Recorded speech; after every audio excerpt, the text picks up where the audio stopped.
Hello, thank you for joining us back here on Skeptic DragonCon 2024. Oh my goodness, we're almost at the finish line. So we have with us today, we have Dr. Dana Bevan, who has done extensive research in transgender issues and will be giving us I'm confident, a very well-resourced presentation. Thank you so much for joining us. Please welcome Dr. Dana Bevan. Thank you. Thank you. Yes, I'm going to talk about transgender science and cultural issues, and but I've had a couple of special requests, so I'm going to start out by giving you a little more background of my background, and also people are asking about my book, so we'll do the same. We'll skip this shameless sales job, but just to give you a history. That's me in the holding the pink balloon back when I was 6 or 7 years old. It was about the time that I told my mother that I was transgender. Of course, they hadn't invented the term yet, so all I could say was I was a girl and not a boy. And at that time, I would have been relegated to the New Jersey Mental Health Institute in Ancora, New Jersey. So we decided that that was not a good thing to do. So we set out to keep it a secret, which I kept for 45 years. And to cover that secret, I did all the usual boy things. In fact, went to excess. I played football.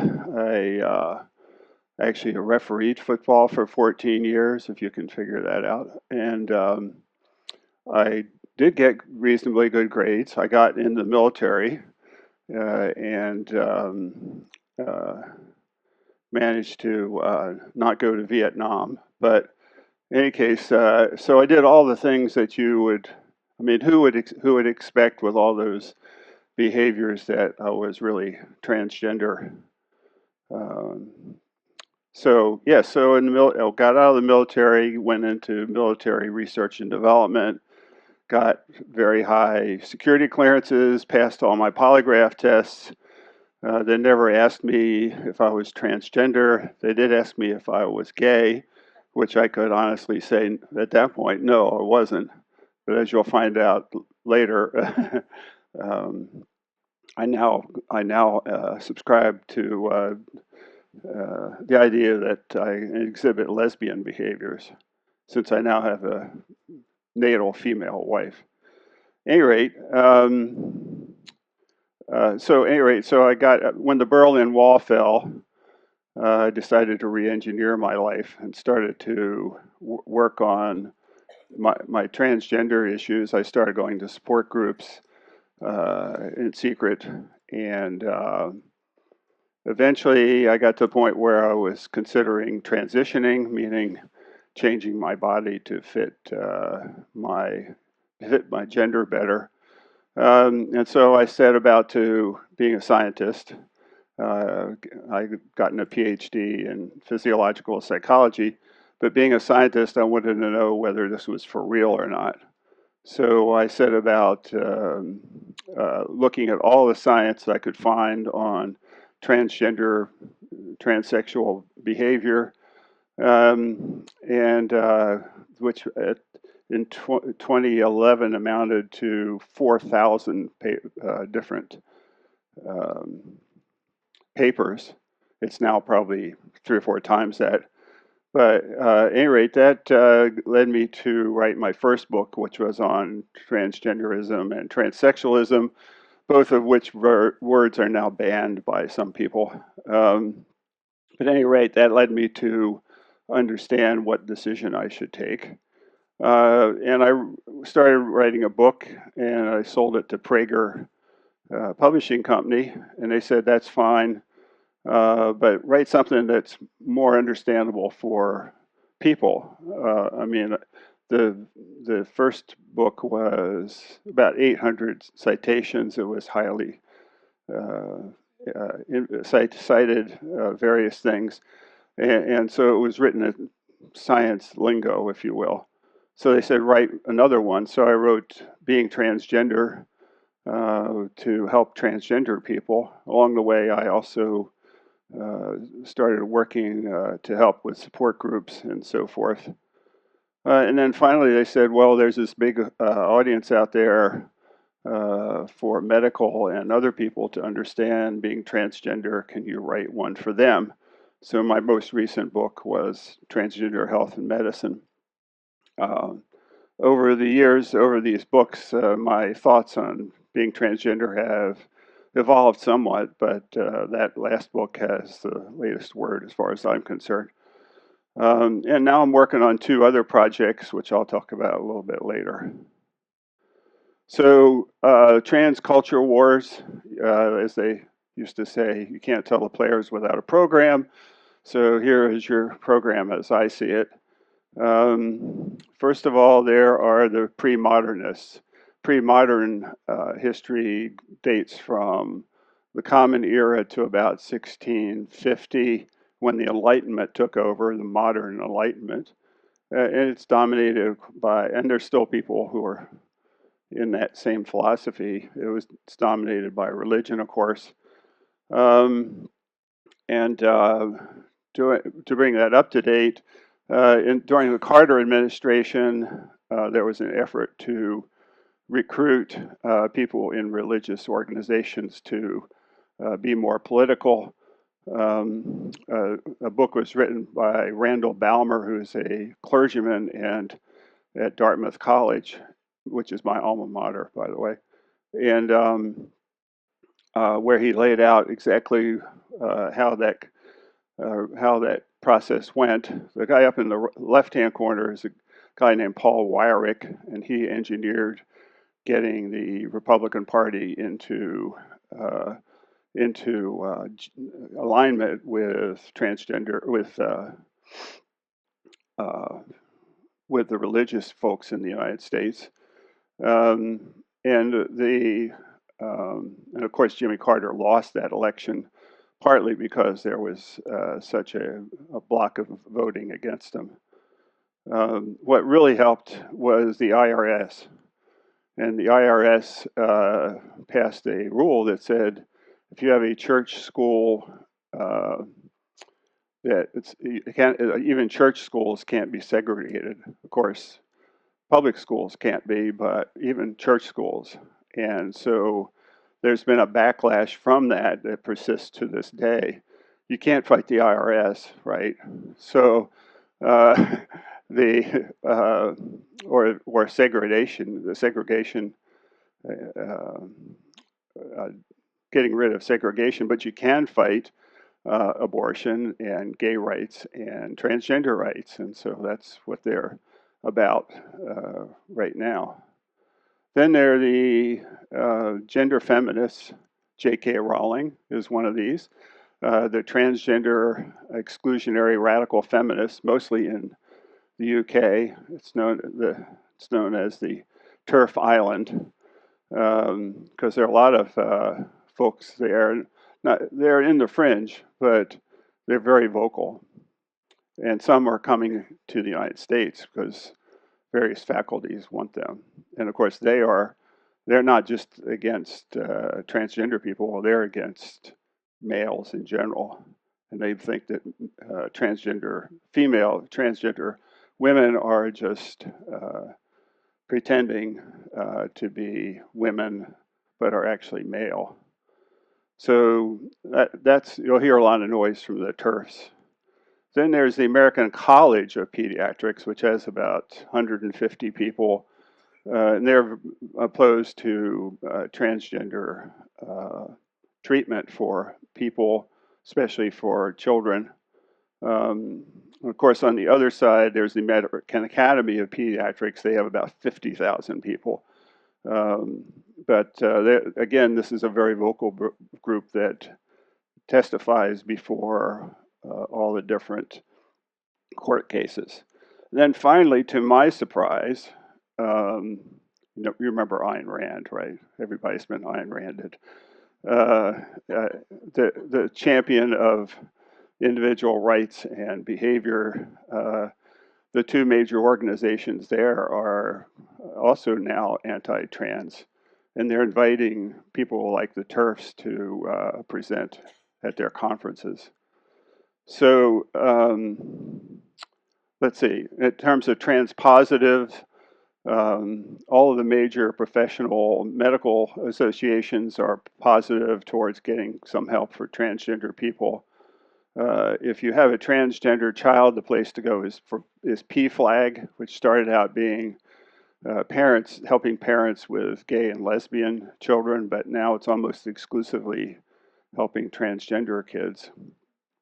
And then there's this organization called WPATH, which is now being criticized. I fess up, I was a director of the US version of WPATH. And they are the ones who set standards of care for treating transgender people worldwide. Let's talk about that. Liberal feminists, there are, believe it or not, there are feminists that are pleasantly disposed to help transgender people and be in favor of them retaining their rights. And it makes sense because they want to reduce the effects of gender and sex in society. Libertarians although they're not vocal, all of their philosophy is favoring transgender issues. And then there are the postmodernists, and these are the radical on the left. Their claim to fame is they are Marxists who were frustrated after World War I because there were no communist countries in Western Europe that developed as a result of that war. And then in the 50s, they got even more leftist because they found that Russians embarrassed them again because of the Gulag and because of invading Hungary when it was trying to revolt. So they are, some of them are wokies, if you will, but they are trying to support transgender people only because it's politically expedient. They are authoritarian, so one can expect that if they took power, that transgender people would be on the outs. So I have them with a question mark. Okay, so those are the players, and here are the major issues that I'm going to talk about. The first is weaponization of sex and gender terms that happens on both sides of the political spectrum. And how do you know what sex is and gender, and are they the same, and how many are there? And then most recently, Matt, whatever his name is going around the world asking, what is a woman? So we'll address that issue. The next issue is gender a cultural construct, or is it biological? The big issue currently now is can trans kids have access to care, so-called affirmative treatment? So if you want to criticize the transgender community, you start with the kids, right? Because they're the weakest and can't defend themselves. Then there's the transgender people in athletics. That also covers people who have high testosterone levels but are born female, and they are being subject to banning of various sorts. And then finally is transgender a conscious lifestyle choice. I've been working on that a lot this year, and I'll talk a little bit about where I am on that. First, sex and gender terms. The best thing we have for categorization of sex, we're stuck with it, is inspection of external genital organs at birth. The Olympics, by the way, have tried for 50 years to try to get a better one and have failed miserably. There are some people who are neither look male nor female, that are indeterminate, and some of them are intersex. Surprisingly, somewhere between 0.3 and 3% of the population are born with atypical genital organs. The 3% is things like undescended testicles, which are pretty common, but some of the other ones are pretty rare. So it's not easy to categorize sex by a whole bunch of criteria, but you'll hear people on both sides trying to make that distinction. First of all, there are about 5,000 genes that pertain to sex, which we know very, very little about. That's just a recent discovery or characterization of the 100,000 that are in the genome. Chromosomes, people made a lot about that because the Olympics did. Supposedly, everybody learns that XX chromosomes result in females and XY result in males.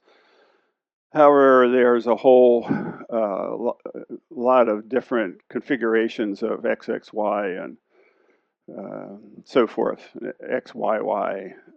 So what do you do then in terms of categorization?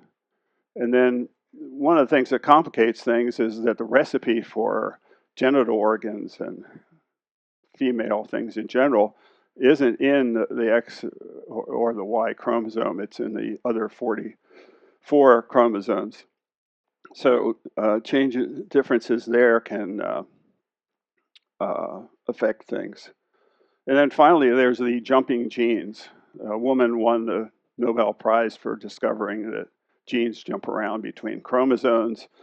And in fact, something like if you go looking for a particular gene, you find it in the place you expect it about 55% of the time.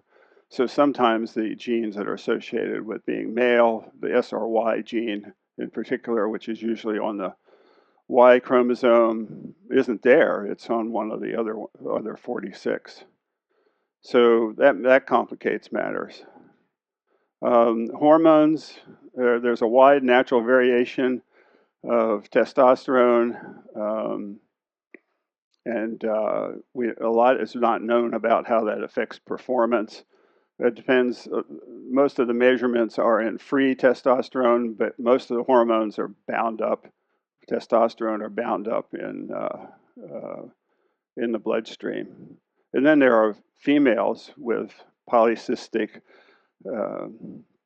ovarian syndrome that have very high levels of testosterone. Their ovaries are making testosterone rather than, if you will, rather than female hormones. And then you see a lot about talking about reproductive capacity in gametes, which is mostly the females produce big gametes and the males produce the small ones, and they get together, and that's a fertilized egg that results in a pregnancy. But at least 36% of females are infertile at any one time. That includes those who are naturally infertile plus older women. So we still call them female, and we still call them women. So there's a lesson there. So you often hear people talking about biological males to distinguish them from, I guess, from non-biological males or females, and it just makes no sense at all. But the particularly Matt Walsh is and other people make that distinction. You hear this in congressional testimony all the time, all of these kinds of claims. So sex, gender refers to behavior. That's pretty clear. And behaviors in that category are defined by culture. And the culture also defines the categories. So if you behave as a woman, you are a woman. If you behave as a man, you are a man, according to culture anyway. But there are all kinds of variations. because there are a large number of gender behaviors, and you can mix and match, and you can classify yourself based on the genders that you prefer or practice. But of course, some don't even do that. Some just waffle back and forth between different gender behaviors, which is okay. But there's the business about how many genders are there. Well, I'm not real sharp on my math, but there are quite a few because it's the combination of those behaviors the gender behaviors that culture defines, which are constantly changing.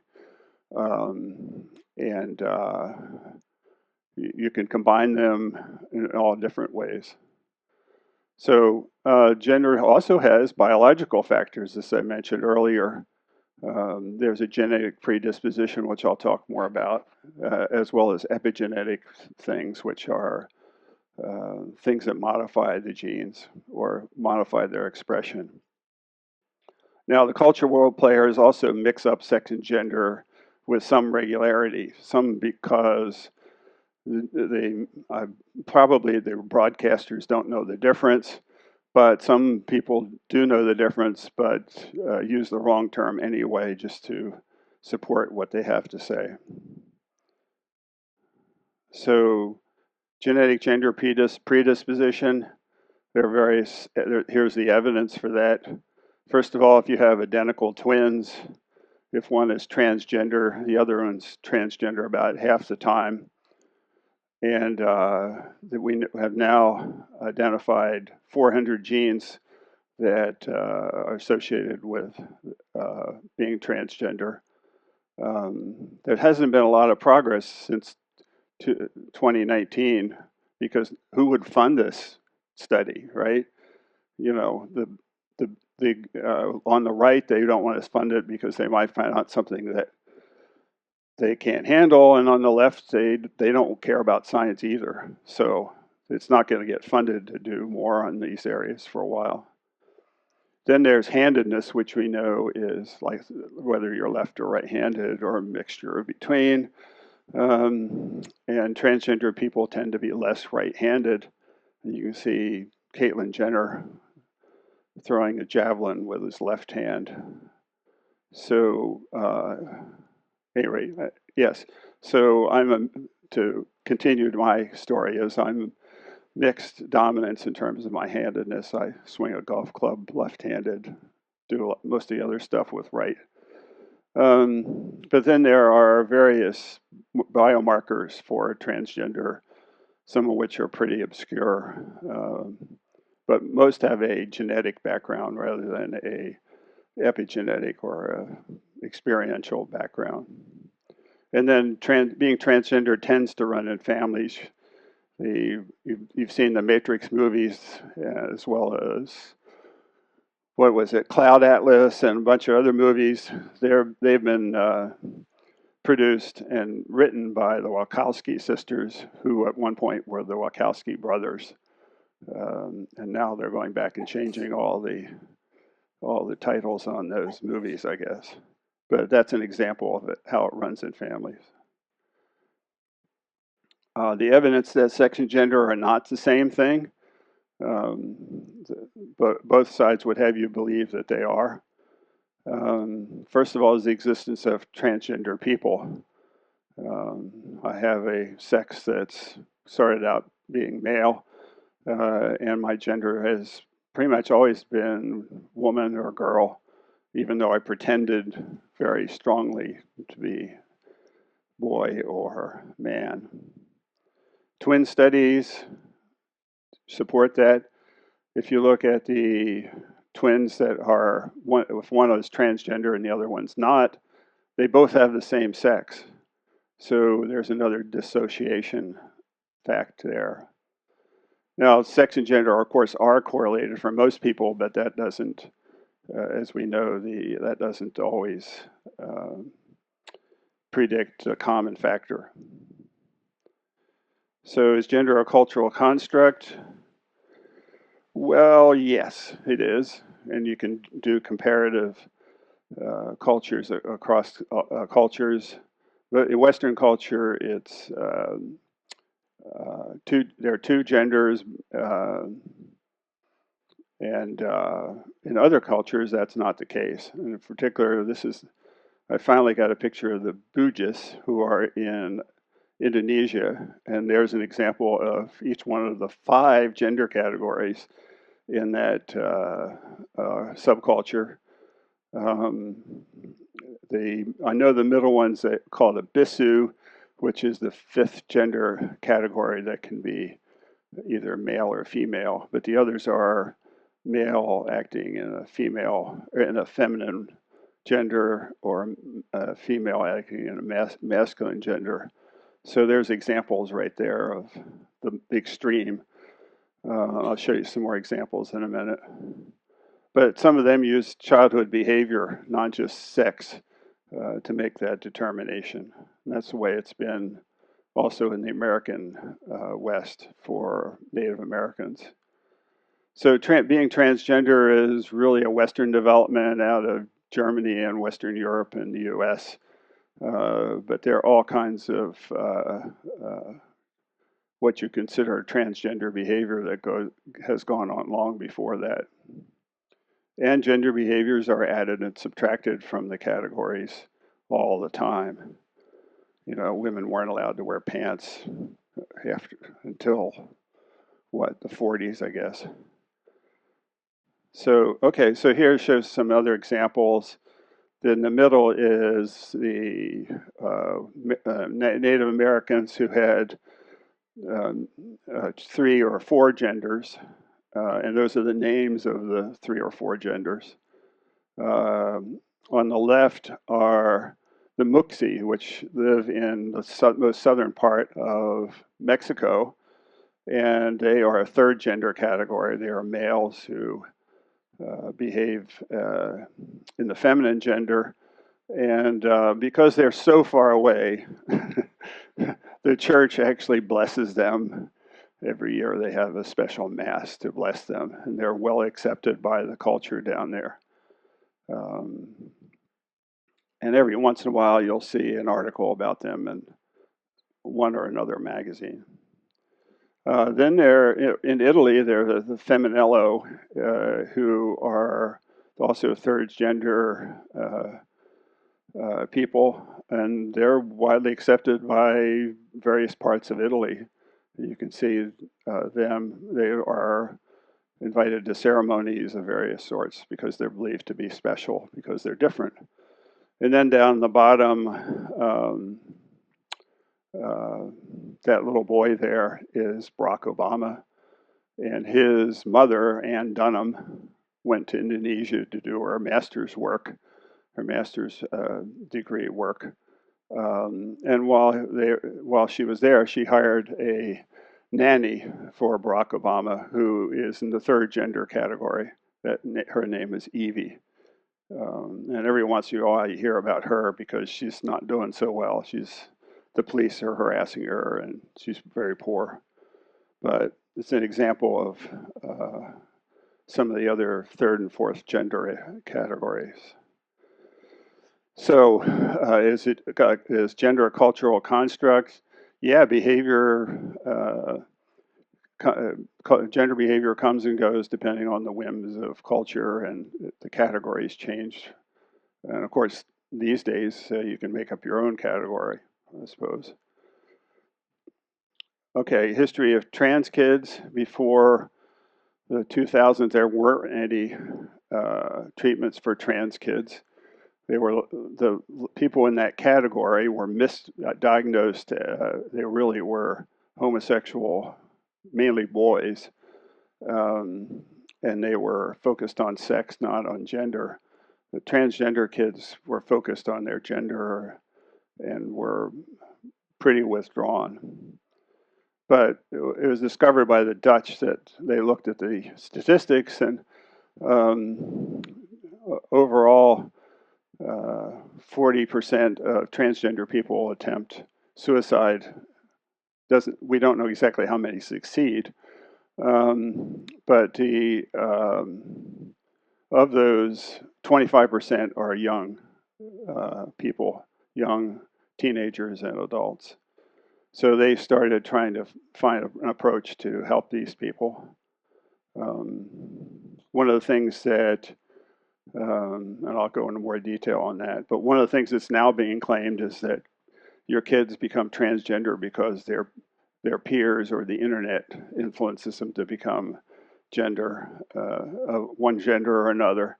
That turns out to be, from a scientific point of view, totally false. That's the so-called rapid onset gender dysphoria, or ROG-D, as I've indicated there. But so, following this affirmative approach, there are now a lot of gender clinics around this country, although it's banned in 26 states. The number of states depends on the current state of lawsuits. So sometimes it's 20 in Florida, sometimes it's 25, sometimes it's on and sometimes it's not. But there's a lot of opposition to giving them treatment. Now, giving them treatment doesn't mean medical treatment per se. It just means, from an affirmative point of view, they just get a chance to try on their gender to see if it fits them. And if it doesn't, they can go be their gender assigned at birth, if you will. So it just gives them an opportunity to work on things. And by and large, the number of transgender kids does decline over the years because of rejection, because of they just change their minds. They just don't, it doesn't feel right to them. But it does, for affirmative treatment, does allow for a social transition. That is, they dress and purport and behave in the gender that they believe is the best for them. There is the opportunity for puberty blockers, but that has to end at 16. And in Britain, the wait time to get puberty blockers is over 2 years. So by the time, if you're 13 or 14, you'll never get to even see a doctor about getting a puberty blockers.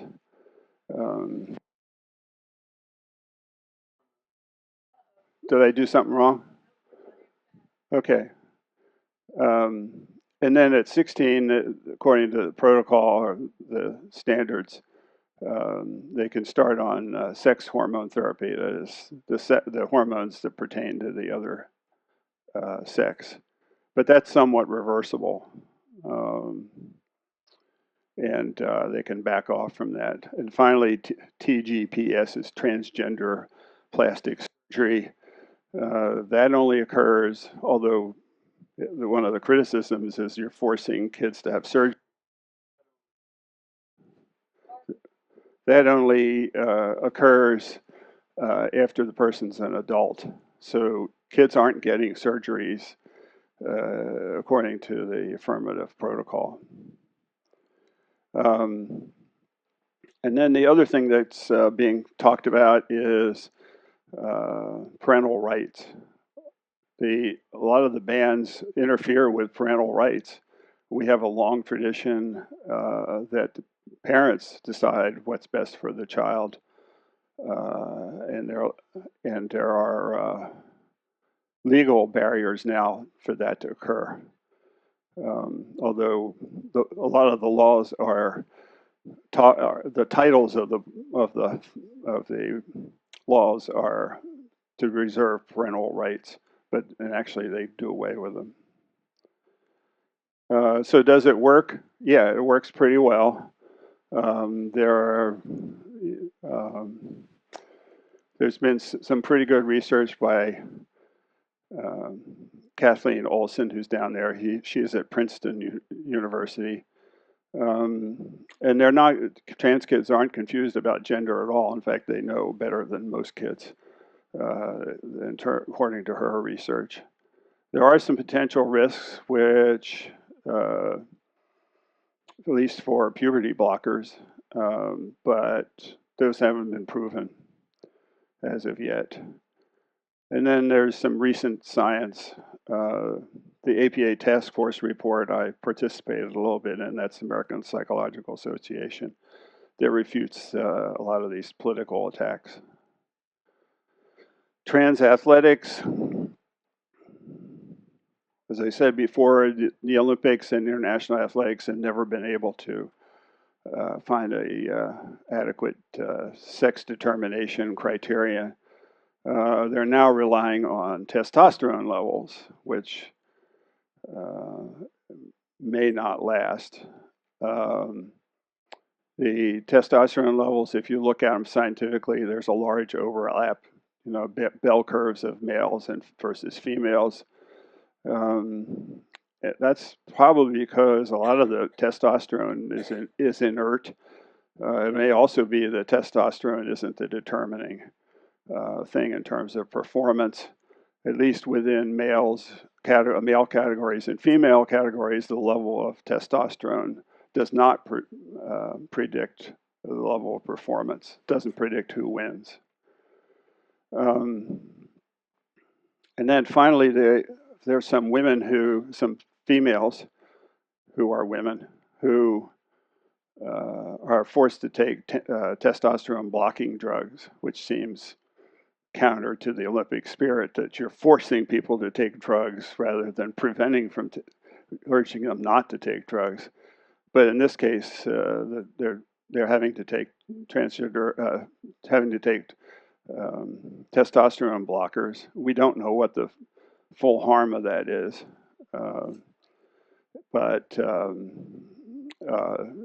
or they can't participate. And that testing is expensive. Only rich people or rich organizations, professional sports, if you will, can afford that. It requires testing those levels not just once, but over 18 to 20 months. And that is expensive. So right now, the situation is that trans women are allowed in athletics, but only in certain types of athletics and only in certain events. And that's also true for females who have high testosterone levels. And let's see, I talked about those. The domestic bans are due mainly to politics and the expense of monitoring. To try to deal with that, the NCAA has tried to introduce mixed sex sports where the sex test is not required. I don't think you've ever seen one on TV, so it hasn't made it into the professional level. And the other comment is having played football, refereed football and basketball, and having had children who were in sports, there's almost no way to find a game that's not professional after 9 or 10 years old. My kids had, my first kids had, at age 8, had 16 teams that they could be on in the local area. By 9 years old, they had 2. And so the number of teams that are offered for amateur teams that are offered decreases markedly. And those, by 9 years old, kids are in travel teams and really doing professional level kinds of things. The reason for that is, of course, that athletics is exempt from it's exempt from antitrust. The government and the large athletic organizations cooperate to keep the diversity of options small. So what's the solution? Well, if we were in the Enlightenment era, we would sit down and talk about it and try to work something out. We're in the we're in a contentious place where, so here's my plan of what should happen is of the very large oligopolies of various sports, they rake in huge amounts of money, and some of that ought to go to research on these issues, as well as trying to find categories for transgender people to participate. By the same token, the transgender women should accept what's been offered to them, but they are not now doing that. They tried to have a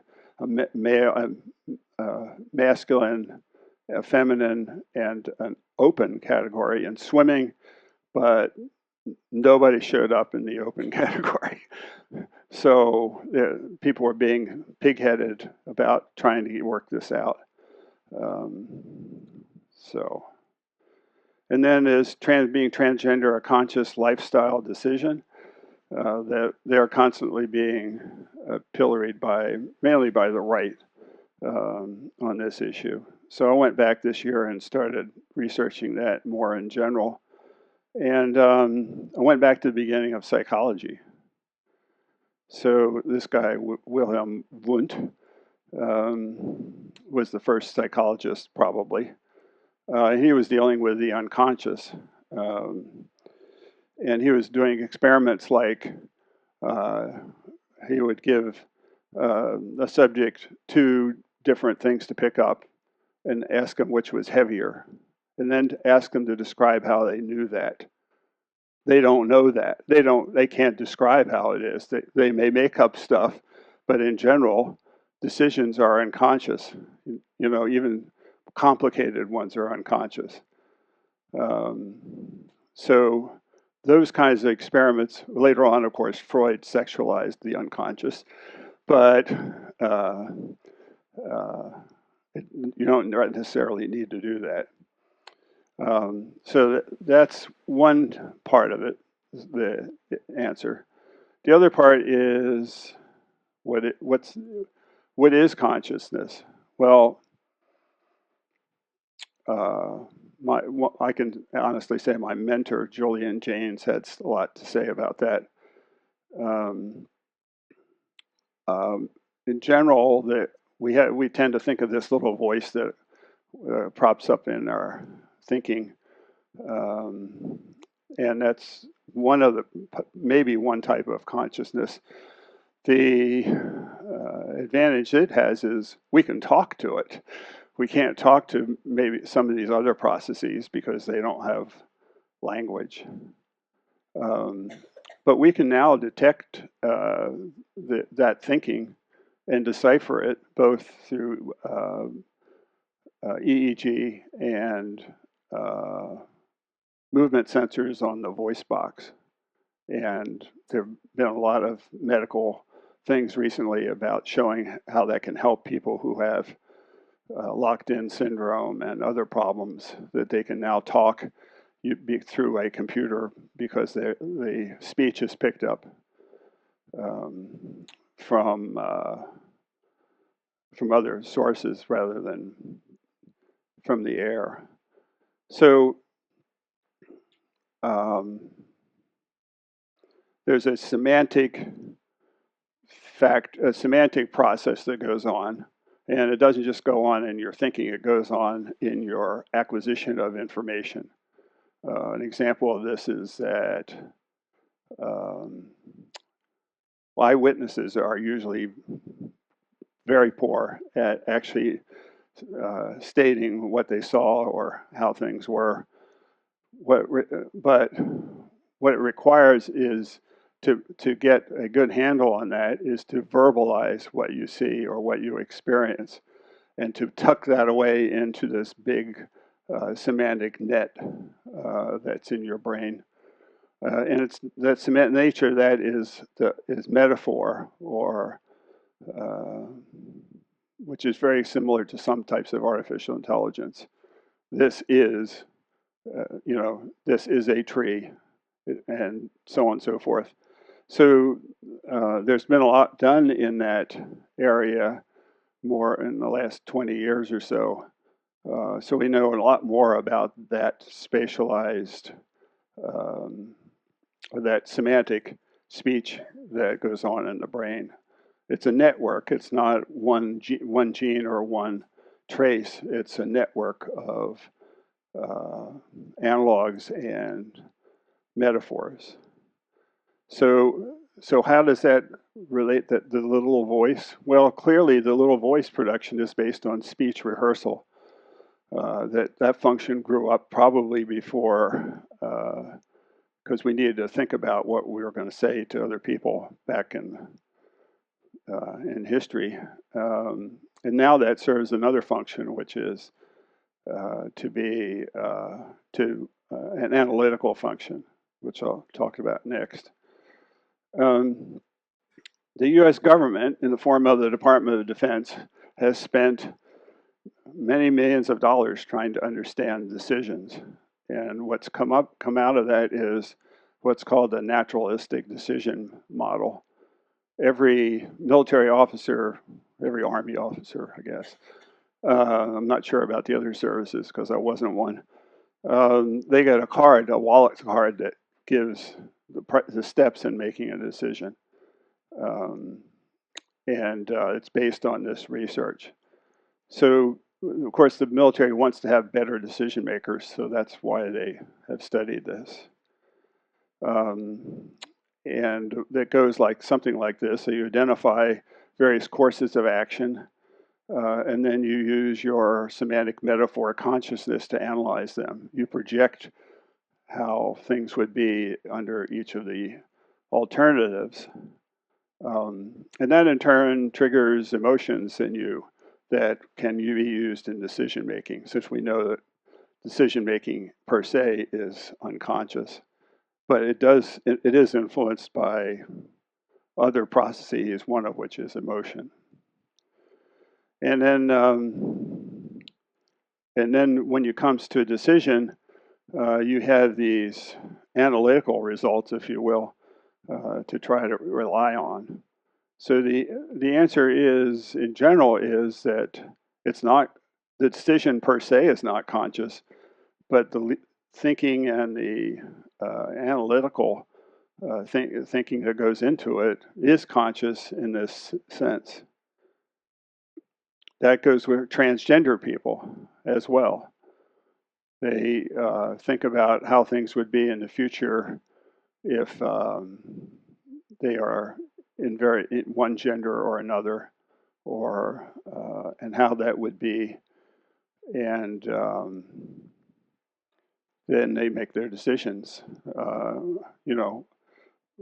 one by one. But so it has subconscious components as well as conscious components. So to summarize, the weaponization of sex and gender, we're stuck with genital anatomy at birth. It's as good as any of the others, even though it's not very good. Gender categorization, gender is observable behavior. And it can vary from person to person and from category to category and from culture to culture. Are sex and gender the same thing? No. One is clearly from nature, from biology. The other has biological components, but it's primarily from a human cultural choices. How many genders are there? A large number, because there are a large number of gender behaviors, and you can pick and choose which gender behavior you want to execute at any particular point. So I don't know whether that's a Google but it's probably not infinite, but it's a very large number. And then what is a woman? A woman is a person who primarily behaves in Western culture, category called women. That is, the behaviors they exhibit fit them into that category by other people. So that's Matt Walsh can, yeah, that too. Is gender a cultural construct? Yeah, of course it is. And it's not linked inextricably to sex. Should transgender kids have access to affirmative treatment? Yeah, but the parents need to, as they currently are, except that's being taken away from them by laws and other means. The parents should have consent. Parents should make the decision, not the kid. People have been saying, well, the child has to have informed consent. Well, no, not really. It's the parent that's the primary that makes the decision, not the child. And I can't imagine a parent forcing someone uh, to take hormone blockers or whatever if their child doesn't need them. Can transgender people participate in athletics? God, I hope so. I mean, I learned a lot. I learned from being in athletics and coaching from athletics, and the lessons there shouldn't be denied to trans people. It's up to the oligopolies and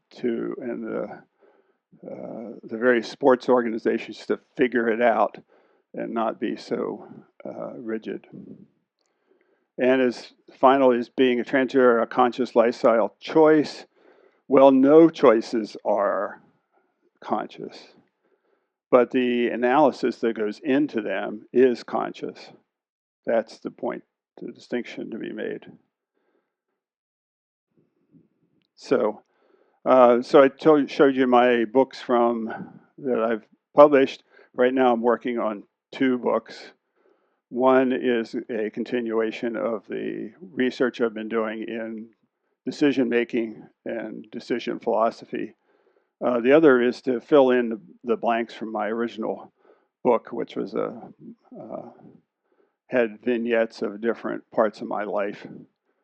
For example, I was in Animal House. You know, I was in Alpha Delta at Dartmouth College, and there's stuff to be told there. You know, and the other is that now I find that I realize that I'm a lesbian, which I never considered I would be. But there are other more serious kinds of things that I want to write down in vignettes. So half my computer is for that, and half is for transgender and decision making. So thank you for your attention, and if you have questions, please have at it.